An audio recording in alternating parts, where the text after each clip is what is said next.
নমস্কার। যুক্তি তর্ক সঙ্গে অর্কই আপনাদের স্বাগত। আপনাদের সঙ্গে আমি অর্কপ্রভ সরকার। প্রধানমন্ত্রী নরেন্দ্র মোদী প্রথমে আসামে গিয়েছিলেন, ভূপেন হাজারিকার জন্মশতবর্ষ, সেই অনুষ্ঠানে যোগ দেন।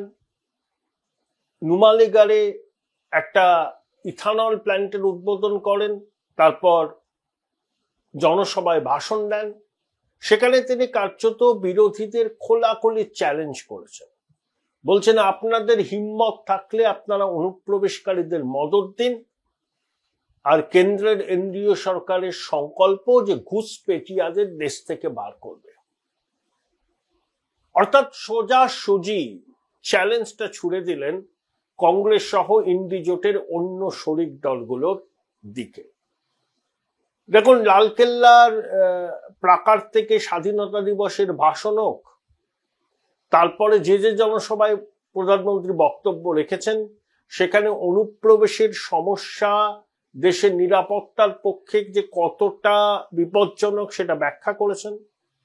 ঘুষপেটিয়ারা কিভাবে ভারতের এই জনসমুদ্রে মিশে গিয়ে ভারতের পরিকাঠামোর উপর চাপ সৃষ্টি করছে, ভারতের যুবকদের কাজের সুযোগকে সংকুচিত করছে এবং পরিকল্পিতভাবে চক্রান্তের মাধ্যমে জনবিন্যাসকে বদলে দেওয়ার চেষ্টা হচ্ছে, সেটা প্রধানমন্ত্রী বারবার বলেছেন। এবং লালকেল্লার প্রাকার থেকে তিনি ডেমোগ্রাফিক কমিশন গঠনের কথা বলেছেন। এখন এই ডেমোগ্রাফিক কমিশনের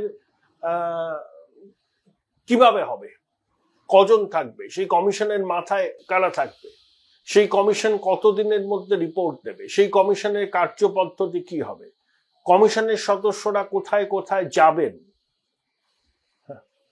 মাটির বাস্তবতা তারা কোত্থেকে বুঝবেন, এইসব প্রশ্নগুলোর উত্তর এখনো আমরা পাইনি। নিশ্চয়ই কেন্দ্রীয় সরকার কমিশন যখন হবে তখন গেজেট নোটিফিকেশন করেই কমিশন গঠন করবে, এবং কমিশনের মাথায় আমার ধারণা সুপ্রিম কোর্টের কোনো অবসরপ্রাপ্ত বিচারপতি থাকবে। তাহলে একদিকে দেশ জুড়ে এসআইআর, অন্যদিকে এই ডেমোগ্রাফিক কমিশন।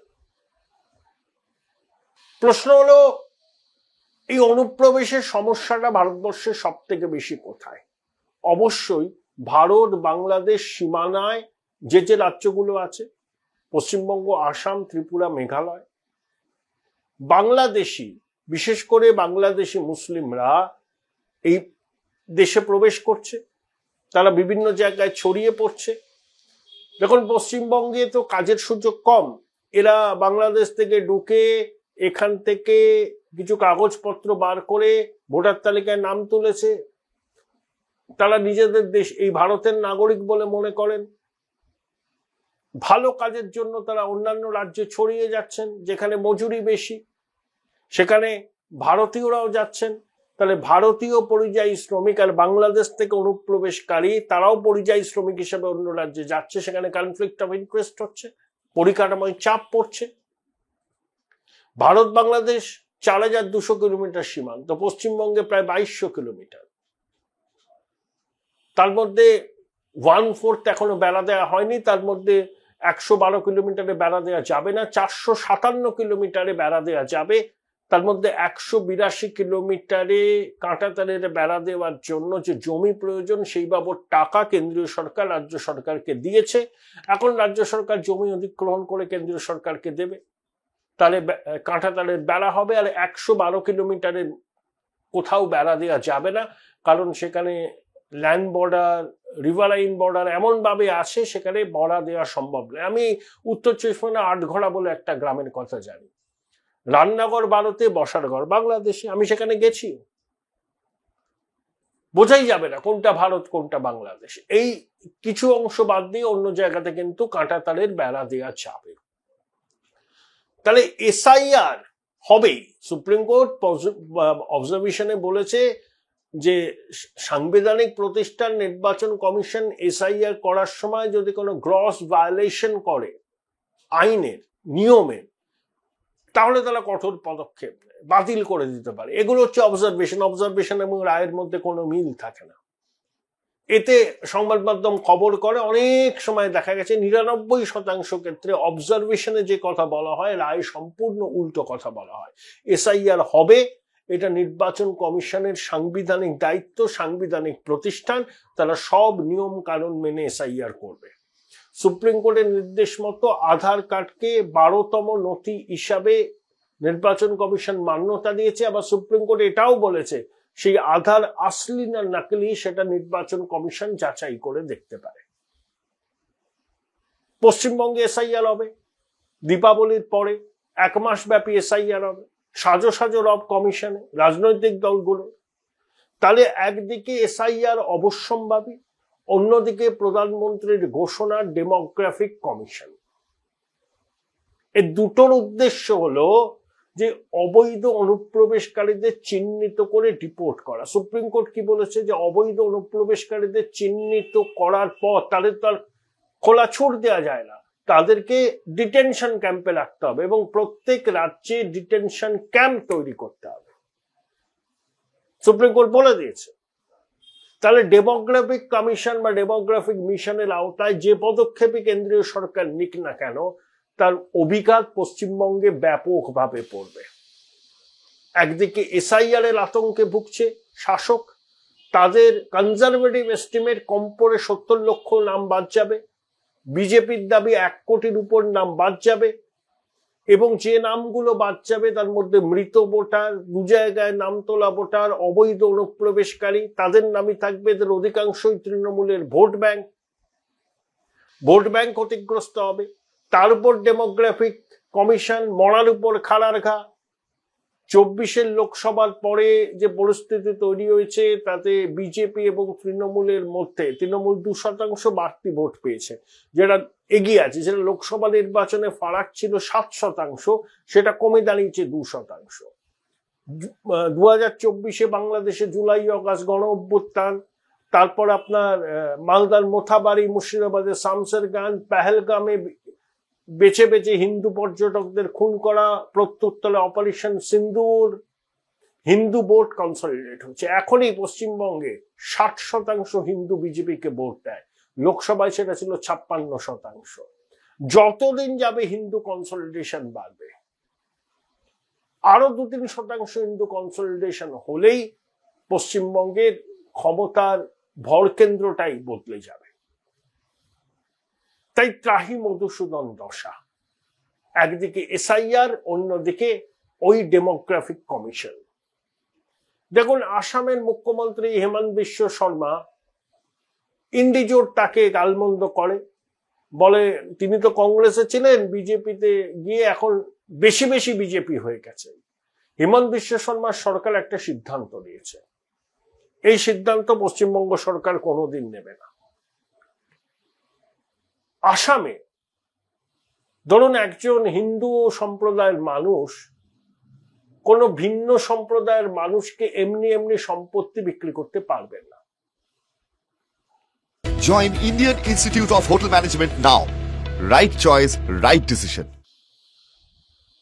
তিনি বিক্রি করতে চাইছেন, তাকে আবেদন করতে হবে, পুলিশ ভেরিফিকেশন হবে, স্পেশাল ব্রাঞ্চ আসবে। যিনি কিনছেন ভিন্ন ধর্মাবলম্বী, তার টাকার উৎস কি, তার ব্যাকগ্রাউন্ড কি, কবে থেকে তিনি আসামে আছেন, সবগুলো যাচাই করে সবুজ সংকেত সরকারের পক্ষ থেকে দেয়া হলেই এক ধর্মের মানুষ অন্য ধর্মের মানুষকে সম্পত্তি বিক্রি করতে পারবেন। অনেকে বলছেন এটা সংবিধানের মূল ভাবনার পরিপন্থী।